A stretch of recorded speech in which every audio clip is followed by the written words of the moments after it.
市长黄伟哲表示，台南市伫劳工安全甲职业安全卫生的推动表现优良，连续侪当得到中央高度肯定，可见安慰加助制度确实会当协助企业甲劳工提升安全意识，透过大企业带动小企业，营造更加完善的安全网络，嘛当有效减少人员伤亡风险。安慰家族我们推动了非常成功，在全国各地的县市的评比，每一年连续大概8、9年以上，甚至更多，都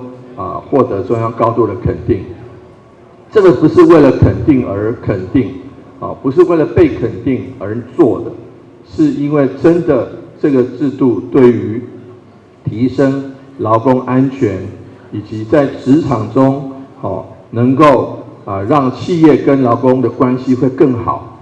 的一个制度。劳工局表示，咱市至今成立41个安慰家族，以大厂炸小厂，超过1000间的事业单位参与运作，提升台南职业安全卫生文化。这次活动公开表扬荣耀劳动部一案优良单位奖项企业，拢是安慰家族成员，其中包含信定技术服务股份有限公司、